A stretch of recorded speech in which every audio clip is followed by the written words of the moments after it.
ছদ্মবেশ নিয়ে লুকিয়ে বিন্দার সমস্ত প্রকৃতির কথা জেনে গেল রাঙা। হ্যাঁ বন্ধুরা, এমনটাই দেখা যাবে।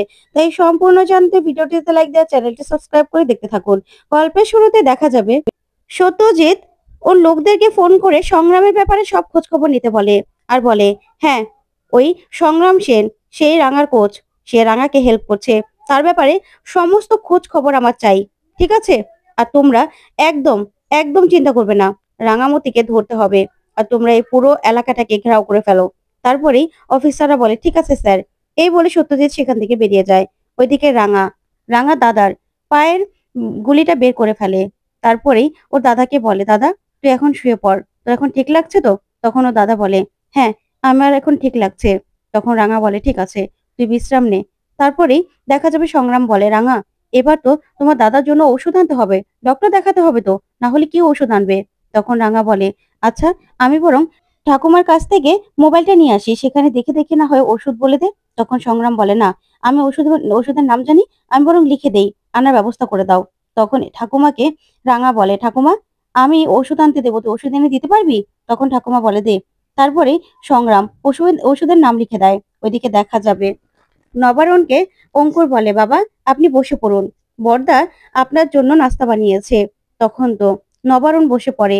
তারপরে সভ্য নবারুণের কাছে নিয়ে নাস্তা দেয়। তখন নবারুণ বলে, সভ্য এই নাস্তা তুই বানিয়েছিস? তখন সভ্য বলে, হ্যাঁ বাবা আমি বানিয়েছি। তখন নবারুণ বলে, তোর মা কি খাবে? তখন সভ্য বলে, মায়ের জন্য বানিয়েছি, চিন্তা করো না বাবা। তখন অঙ্কুর বলে, হ্যাঁ বাবা আপনি চিন্তা করবেন না, আমি আছি, বড়দা আছে, পাঞ্চেরি আছে, আমরা ঠিক কিছু না কিছু ব্যবস্থা করে নেব। তখনই বিন্দা বলে, বাহ তাহলে ঘরের কাজ করার দায়িত্ব কি তোমরা ছেলেরা নিয়েছো? তাহলে উপরের একটা ঘর না খুব নোংরা হয়েছে বাবা, আপনি গিয়ে পরিষ্কার করে দিন। তখন সভ্য প্রচন্ড ভাবে রেগে যায় আর বলে, বিন্দা। তখন বিন্দা বলে, একদম আমার উপর চিৎকার করবে না, বুঝতে পেরেছো? আমার উপর কেন চিৎকার করছো? তোমরা বাড়াবাড়ি করছো তাই না? কি ভাবছো যে শাক দিয়ে মাছ ঢাকতে পারবে? কিছুতেই না। তোমরা কেন কাজ করবে? দরকার হলে কাজের লোক থাকবে, কারণ একলব্য একলব্য তো বাইরে থেকে খাবার আনাচ্ছেই। তাহলে তো বাড়াবাড়ি কেন করছো? কি দেখাতে চাইছো মানুষকে? তখন ময়না বলে, হ্যাঁ মানুষজন তো বলবে বাড়ির বউরা আমরা কাজ করছি না, ছেলেরা কাজ করছে। তখন নবারুণ বলে, হ্যাঁ তোমরা তো আবার খুব কাজ করে সব উল্টে দিচ্ছ তাই না, যে বাড়ির বাইরের লোকজন এই কথাগুলো জানবে না? তোমরা কি কখনো কোনো কাজ করেছো যে তোমাদের নামে সুনাম বা বদনাম হবে? তখন তো ময়না এই কথা শুনে চুপ হয়ে যায়। তখনই দেখা যাবে বিন্দা বলে, শুনুন বাবা, এত কথা না দরকার নেই। শোনো সার্থকী, তুমি একটা কাজের লোক রাখার ব্যবস্থা করো, আর ময়না তোর ব্যবস্থা তুই করে নে। আমিও বরং আমার জন্য একটা কাজের লোক রেখে নেব। আমাদের ব্যবস্থা না আমরাই করব, আমাদের জন্য কারো ভাবতে হবে না, আমাদের কথা কেউ ভাববেও না। তখন নবারুণ বলে, শোনো বিন্দা, একদম বাড়াবাড়ি করবে না। আমি আর তোমার মা যে পেনশন পাই না এখনো, তাতে না কারো উপর আমাদের ভরসা হয়ে থাকতে হবে না। আর একদম বাড়িটা চালানোর চেষ্টাও করবে না। এই বাড়িটা না এখনো তোমার মায়ের আর আমার নামে, তাই বাড়াবাড়ি করলে না খুব খারাপ হয়ে যাবে। ভেবো না যে তোমার কথায় আমরা উঠবো আর বসবো। তখনই সভ্য বলে, একদম উচিত শিক্ষা হয়েছে। তখন দেখা যাবে সার্থকী বলে, কি ভেবেছো বাবা? এখন এটা প্রমাণ করতে চাইছো তাই তো, যে বড় বৌদি খারাপ, আমি খারাপ, আমার বউ ময়না খারাপ, আর শুধুমাত্র ওই রাঙাই ভালো ছিল? ওই রাঙার হ্যাংওভারটা এখনো তোমাদের কাটেনি তাই না? এখনো মাথা থেকে রাঙার কথা বের করতে পারোনি। তার জন্যই তো তার জন্যই তো আমাদেরকে এরকম ভাবে কথা শোনাচ্ছ।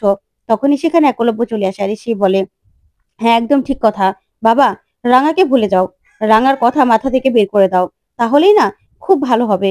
তখন একলব্যকে পাইলটের পোশাকে দেখেই বিন্দা তাকিয়ে থাকে আর খুশি হয়ে যায়। তারপরে নবারুণ গিয়ে বলে, আক্কু তুই আবার চাকরিতে জয়েন করেছিস নাকি? পোশাক পরে আবারও যাচ্ছিস, খুব ভালো লাগছে বাবা। তখনই একলব্য বলে, হ্যাঁ বাবা, তোমাকে মনে হয় বলা হয়নি, মা জানে। আসলে আমি বড় বৌদির বন্ধু স্যাম, তার পার্সোনাল ফ্লাই করার জন্য জয়েন করেছি। তোমরা চিন্তা করো না, একটা ভালো একজন কাজের লোক রেখে নাও, সেটাই ভালো হবে। তখন বিন্দা বলে, হ্যাঁ একলব্য, তোমার এগ্রিমেন্ট ব্যাপারটা আমি দেখেছি, সবকিছু ঠিক আছে। তুমি বরং যা করেছো ভালোই করেছো। তারপর একলব্য নবরণকে বলে, বাবা তুমি চিন্তা করো না, আর রাঙার কথা না তোমরা ভেবো না। ওইদিকে সংগ্রাম রাঙাকে বলে, রাঙা এই ওষুধগুলো আনিয়ে নাও। তারপরে রাঙা ঠাকুমাকে ওষুধ আনতে পাঠিয়ে দেয়। ওইদিকে রাঙা দেখতে পায় যে পুলিশ এইদিকে পাহারা দিচ্ছে।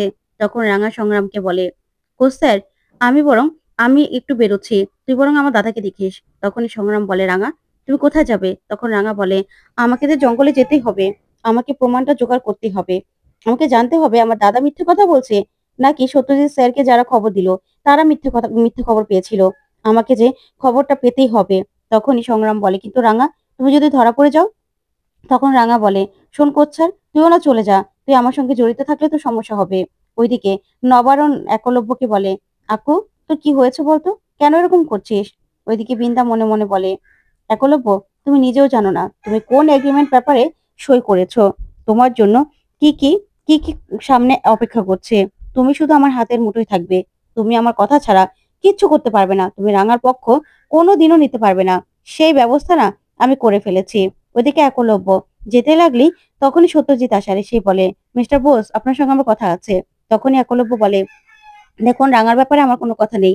তখন সত্যজিৎ বলে, আমি জানি আপনি যা বলার বলে দিয়েছেন, তারপরে প্লিজ চলুন। 5টা মিনিট, 5 মিনিট আপনাদের সঙ্গে কথা আছে। তারপরে একলব্যকে নিয়ে সত্যজিৎ আবার ভিতরে আসে আর সে বলে, আপনারা সবাই এখানেই আছেন তাই না? তখন তো সত্যজিৎকে দেখে ভয় পেয়ে যায় বিন্দা। তখন সত্যজিৎ বলে, রাঙা আমার সঙ্গে দেখা করতে এসেছিল। তখন তো সবাই এই কথা শুনে চমকে যায়। ওইদিকে সংগ্রাম রাঙাকে বলে, আচ্ছা রাঙা, তুমি কি ভেবেছো বলো তো? আমি তোমাকে এই অবস্থাতে ফেলে রেখে চলে যাব? না, সেটা হতে পারে না। আমি জানি তুমি কোনো অন্যায় করনি। যেখানে তুমি কোনো অন্যায় করনি সেখানে আমি তোমাকে সাহায্য করছি। আমি তো কোনো অন্যায় করছি না। তুমি তো কোনো ক্রিমিনাল নও। তুমি নিজেকে ঠিক নির্দোষ প্রমাণ করতে পারবে, আমি জানি। তুমি চিন্তা করো না। তুমি যখন গায়ে যেতে চাইছো যাও, আমি তোমার দাদাকে দেখবো। তখনই রাঙা মনে মনে বলে, উড়ানবাবু রে, এই সময় তোর সব থেকে বেশি আমার কাছে থাকা দরকার ছিল। অথচ দেখ, তুই আমাকে অবিশ্বাস করলি। বাড়ির লোকটা সবাই আমাকে অবিশ্বাস করলো, কিন্তু কোচ স্যার আমাকে কদিন ধরেই বা চিনে। সে আমাকে বিশ্বাস করছে। সে বলছে যে আমি কোনোদিনও অন্যায় করতে পারি না। আর তোরা সবাই আমাকে ভুল বুঝলি, তাই তো? আমি কোনোদিনও উড়ানবাবু তোকে ক্ষমা করব না। কোনোদিনও না। এই কথা ভেবেই রাঙা খুব কষ্ট পেতে থাকে। ওইদিকে নবারণ বলে, রাঙা আপনার কাছে এসেছিল? তার মানে রাঙা সবকিছু বলেছে তো, সত্যিটা বলেছে? তখন সভ্য বলে, তার মানে আসল কালপিট কে সেটা জানা গেছে, তাই তো? তখনই তখন সার্থকী বলে, মানে বর্দা, তুই এখনো ভাবছিস যে রাঙা আসল কালপিট না, অন্য কেউ? তারপর নবারণ বলে, আচ্ছা, আপনাকে কি বললো রাঙা? রাঙা আপনার কাছে এসেছিল, আপনি বুঝতে পেরেছেন রাঙা যে নির্দোষ? তখন সত্যজিৎ বলে, রাঙা আমাকে একটা ইনফরমেশন দিয়েছিল, কিন্তু সেটা আমি যাচাই করে দেখেছি যে সেটা ভুল ইনফরমেশন। তখনই বিন্দা বলে, মানে তাহলে রাঙা কি আপনার অ্যারেস্ট করেছেন? তখন সত্যজিৎ বলে, না, রাঙাকে আমরা অ্যারেস্ট করতে পারিনি, ও আবার পালিয়ে গেছে। তখনই সার্থকী বলে, তার মানে রাঙা আবার পালিয়ে গেছে, দেখেছিস? কত বড় ক্রিমিনাল! কিভাবে পুলিশের চোখে ধুলা দিতে এসেছিল, পুলিশকে ভুল বোঝাতে এসেছিল, যখন পারেনি তখন আবার পালিয়েছে। তখন সত্যজিৎ বলে, না, তারপরে আমরা একটা উড়াফোন পেয়েছিলাম যে রাঙা ওর দাদাকে নিয়ে একাডেমির ভিতরে লুকিয়ে আছে। তারপরে সেখানে যাই, কিন্তু সেখান থেকেও রাঙারা পালিয়ে যায়। তখন তো এই কথাগুলো শুনে একলব্য খুব কষ্ট পায়। তখনই সত্যজিৎ বলে, হ্যাঁ, রাঙা রাঙার ব্যাপারে আমি একটা ইনফরমেশন দিতে চাই। আর ওর কোচ ওর সঙ্গে আছে। তখনই দেখা যাবে সার্থকী বলে, রাঙার কোচও রাঙার সাথে আছে? তার মানে ওই লোকটা রাঙা অপরাধী জেনেও রাঙাকে সাহায্য করছে কেন? তখনই একলব্যর সংগ্রামের কথা মনে পড়ে যায় আর বলে, নিশ্চয়ই উনি রাঙার সঙ্গে আছে। না হলে রাঙা এত বড় অপরাধ করেছে তা জানা সত্ত্বেও উনি রাঙার সঙ্গে কেন আছেন? আর তাছাড়া অনেকবার রাঙার সঙ্গে তাকে আমি কথা বলতে দেখেছি আর রাঙার পাশে থাকার কথা বলতে শুনেছি। কদিন ধরেই তো এসেছে। নিশ্চয়ই তার কোনো স্বার্থ আছে। না হলে রাঙাকে মেডেল পাইয়ে দেওয়া সব কিছুর জন্য অনেক লড়াই করেছে উনি। নিশ্চয়ই রাঙার সঙ্গে ওনার হাত আছে। তার জন্যই রাঙাকে বাঁচাতে চাইছে। তখন সত্যজিৎ বলে, না, আমার কিন্তু একটা খটকা লাগছে। আমার মনে হচ্ছে রাঙার পিছনে কেউ কনফারেন্সই করছে। কারণ রাঙা যে একাডেমির ভিতরে আছে সেটা কেউ কি করে জানলো? কারো তো জানার কথা নয়। তখনই বিন্দা বলে, মানে? তখনই সত্যজিৎ বলে, হ্যাঁ, আমার মনে হচ্ছে রাঙাকে কেউ ফাঁসানোর চেষ্টা করছে, রাঙাকে কেউ ফাঁসাতে চাইছে। কেউ চাইছে রাঙাকে আমরা ধরে ফেলি। তখনই সার্থকী বলে, কেন? কেউ দেখেছে হয়তোবা, সেজন্যই বলেছে। তখন সত্যজিৎ বলে, না, কেউ দেখেছে সেটা বলেনি, কিন্তু রাঙারা যে লুকিয়ে আছে সেটা সে জানে, সেটাই আমাদের উড়ো ফোনের মাধ্যমে বলেছে। তার মানে কেউ না রাঙার পিছনে নজর রাখছে। কিন্তু কে সে, সেটা তো আমাদের ধরতেই হবে। রাঙাকে কেউ ফাঁসানোর চেষ্টা করছে নিজের স্বার্থের জন্য। তখন এই কথা শুনে বিন্দা প্রচন্ড ভাবে ভয় পেয়ে যায়। তখন সত্যজিৎ বলে, হ্যাঁ, না হলে রাঙা লুকিয়ে আছে সেটা কেউ জানাতো কথা নয়। তখন বিন্দা মনে মনে বলে, উৎপল উৎপল তো আমাকে বললো যে ওনাকে পুলিশে খবর দেয়নি।